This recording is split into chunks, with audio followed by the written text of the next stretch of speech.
Baik, anak-anak, selamat berjumpa kembali.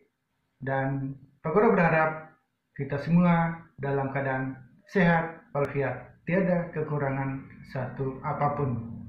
Dan Pak Guru selalu ingatkan tetap menjaga kesehatan, memakai masker, mencuci tangan, menjauhi kerumunan, dan tetap selalu dalam keadaan sehat. Nah, pada hari ini kita akan belajar matematika. Yang mana matematika pada waktu kelas 1 anak-anak pun sudah mengenal yang namanya membilang banyaknya benda. Untuk anak-anak ketahui, ya, kita harus bisa menghitung. Kalau kita tidak bisa menghitung, bagaimana ketika kita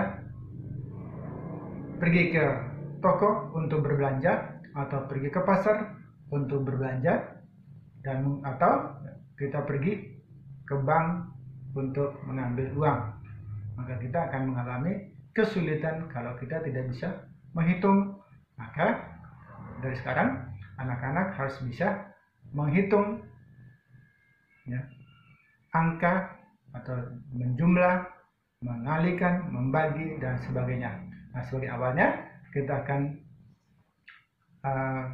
belajar tentang bagaimana caranya kita menyebutkan atau membilang banyaknya benda. Banyaknya benda lebih mudah dihitung dengan cara mengelompokkannya. Pengelompokannya bisa dikelompokkan dengan 22, 33, 44, 55, 66, atau 77, 88, 99, atau 10, 10. Nah, tujuannya agar mempermudah kita dalam menghitung banyaknya jumlah benda. Dan biasanya untuk menghitung banyaknya benda untuk kelas atau untuk anak-anak SD kelas 1 dan kelas 2 dengan menggunakan kubus satuan, ya. Dengan menggunakan kubus atau menggunakan benda atau kubus. Nah, sekarang coba perhatikan contoh berikut ini. Di sini ada beberapa pensil yang diletakkan begitu saja, ya, secara rapi. Nah, jumlahnya ada 10 pensil. Nah, pensil ini bisa mudah dihitung, ya, kalau dikelompokkan dalam kelompok 10-10, ya, atau dikelompokkan dalam 5-5, ya.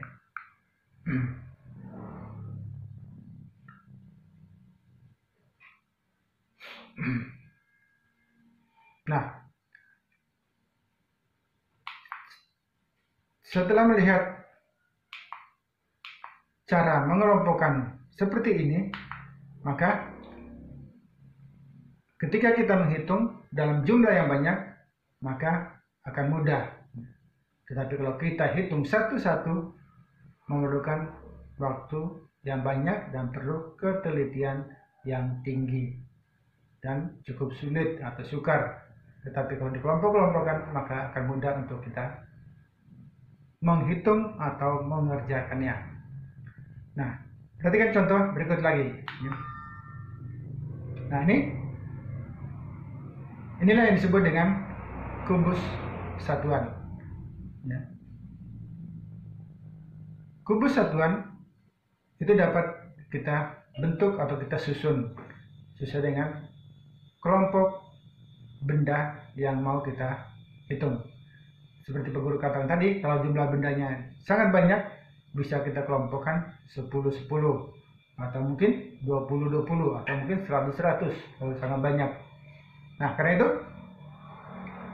untuk kita sekarang kita akan lihat, ya, kubus satuan ini dapat kita susun. Nah, setiap baris atau setiap batangnya itu seluruhnya berjumlah 10. Nah, karena sini ada beberapa batang, ya, kubus satuan, yaitu jumlahnya 10, maka kalau hitung 10, 10, 10, 10, 10, 10, 10 sampai dengan 10 kali, maka jumlahnya adalah 100. Ya, maka jumlahnya adalah 100. Nah, dengan kita mengelompokkan jumlah benda tadi akan membantu kita dalam menggunakan waktu dengan cepat jika dibandingkan kita menghitung satu-satu ya, dari jumlah benda yang ada. Nah, ini perhatikan contoh berikut. Nah, sekarang Pak Guru minta siapa yang bisa menjawab pada gambar yang pertama ini atau bagian yang pertama ini ada berapa baris kubus satuan? Hitung 1, 2, 3, 4, 5, 6, 7, 8, 9, 10. Ada 10 baris. Yang mana setiap barisnya atau setiap batangnya jumlah kubus satuannya adalah 10. Nah, karena jumlahnya kubus satuannya 10 dan setiap ada 10 batang, maka jumlahnya adalah 100. Maka di sini kita tulis 100 ya. Kemudian ditambah. Nah, ini pun setiap batangnya tersusun dari 10 buah kubus. Nah, karena jumlahnya 10, maka akan mudah kita hitung 1, 2, 3, 4, 5, 6, 7. Berarti jumlah seluruhnya adalah 70. Maka kita tulis ini, kita tulis 70. Sedangkan di sini adalah sisanya, yaitu yang terdiri dari 1, 2, 3, 4. Berarti ini jumlahnya 8. Maka tulis ini kita tulis 8. Maka 100 ditambah 70 ditambah 8, maka jumlahnya adalah 178. Ya, tentunya anak-anak sudah biasa menghitung itu dari kelas atau pada waktu anak-anak di kelas 1. Nah, itu yang kita melihat mengelompokkan benda dan kemudian kita menyebutkan banyaknya benda yang terbentuk dari kubus satuan yang ada dalam kelompok. Sekarang setelah kita melihat tadi ya, anak-anak pun bukan hanya bisa menghitung tetapi harus bisa membaca atau menyebutkan lambang bilangan itu ya. Ya. Sekarang coba anak-anak ya, perhatikan angka yang ada ini ya. Perhatikan angka atau bilangan yang ada. Nah, ada banyak bilangan di sekitar kita. Misalnya bilangan itu ditulis di tiket atau mungkin di nomor rumah kita atau mungkin nomor tanda plat kendaraan bermotor ataupun nomor jalan. Nah, ini coba siapa yang bisa membaca lambang bilangan ini? Yaitu terdiri dari bilangan 3, 2, dan 6. Maka jangan dibaca 3, 2, dan 6, tetapi dibaca adalah 326. Nah, bisa dibaca siapa? Coba ulangi satu kali lagi. 326. Ya, baik. Sekarang coba siapa yang berani untuk membaca bilangan berikut ini? Ayo. Sekarang kita baca yang pertama. Ini berapa? Tadi baca apa? Baca 129. Kemudian 277. Kemudian yang ketiga adalah 338. 338. Dan yang berikut adalah 472. Ingat, kata 72 bukan 72 ya. Ya, ingat itu dibacanya secara lengkap ya. Baik. Nah, coba sekali lagi silakan siapa yang berani untuk membaca sendiri. Baik. Ya. Coba anak-anak sekarang baca bilangan yang Pak Guru tunjuk ini. yaitu 129. Sekarang ini yang warna merah adalah 472. Sedangkan yang berwarna kuning adalah 277. Dan pada kartu yang berwarna hijau itu adalah 338. Baik. Nah, dari angka yang ada ini tentu anak-anak pun sudah belajar ya, yang mana namanya bilangan satuan, bilangan puluhan, dan bilangan ratusan.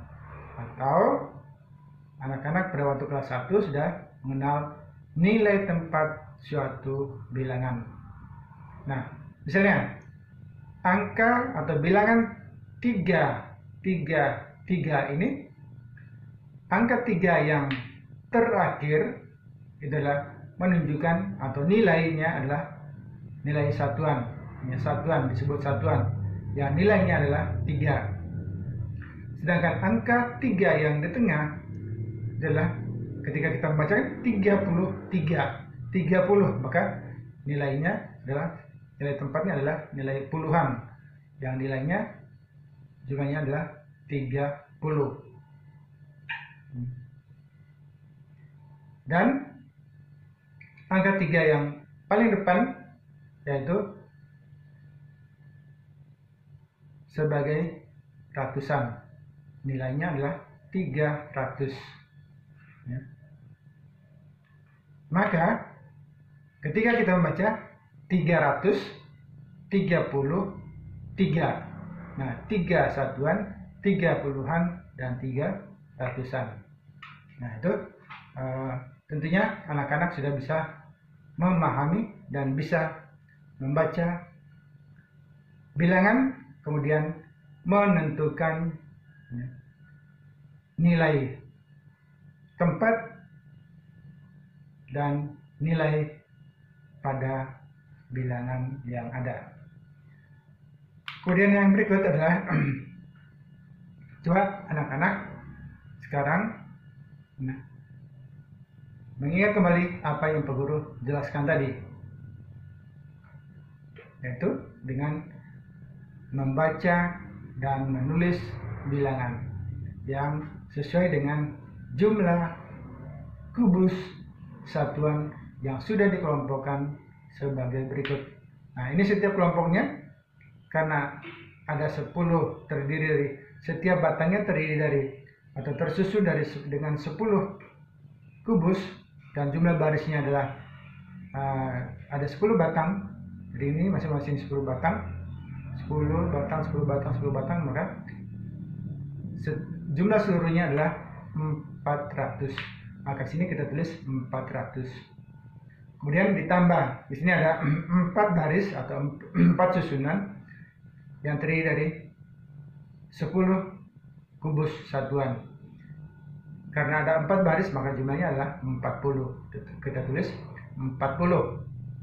Kemudian yang di sini adalah terdiri dari beberapa buah kubus, dan jumlahnya di sini ada 7 buah kubus. Ya, maka kita tulis angka 7. Maka jumlah kubus satuan ya, yang ada di soal ini adalah 447 buah kubus.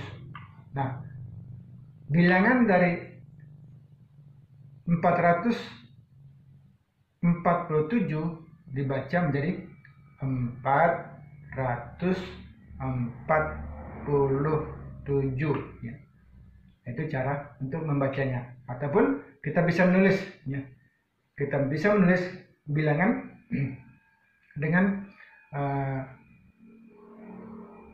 nama bilangan itu. Misalnya 123. Maka kita menulisnya adalah 1 sebagai ratusan, 2 puluhan, dan 3 satuan. Ya. Jadi kita harus bisa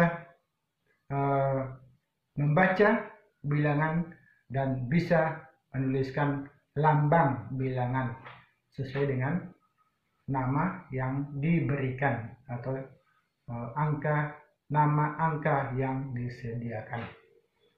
Nah, semoga anak-anak pun di rumah harus tekun untuk berlatih menghitung dalam matematika, karena dengan kita bisa menghitung akan memudahkan kita dalam mengerjakan atau melakukan sesuatu yang berhubungan dengan jumlah atau dengan angka yang kita peroleh ataupun yang kita miliki, khususnya uang ya. Ketika kita berbelanja, misalnya uangnya 1.000, kalau kita pergi ke pasar dan membeli sesuatu yang harganya 350, maka kita tahu berapa kembalinya. Nah, seperti itu ya. Jadi kita harus belajar matematika. Oke, baik. Pada itulah pelajaran kita khususnya matematika pada hari ini. Dan sebagai akhir kegiatan, Pak Guru tetap akan memberikan tugas untuk anak-anak kerjakan di buku tulis. Setelah mengerjakan, lalu difoto, kemudian dikirim di classroom. Sudah jelas? Ya, itu tugas anak-anak. Maka sekali lagi Pak Guru katakan, tetap belajar dengan disiplin dan tekun serta bertanggung jawab. Mari kita akhiri kegiatan kita dengan doa bersama. Mari kita berdoa. Dalam nama Bapa, Putra, dan Roh Kudus. Amin. Tuhan, terima kasih atas kebaikan-Mu, atas cinta-Mu, atas bimbingan-Mu, dan menyegarkan jiwa kami dalam belajar kami hari ini. Terima kasih Tuhan untuk semuanya. Amin. Dalam nama Bapa, Putra, dan Roh Kudus. Amin.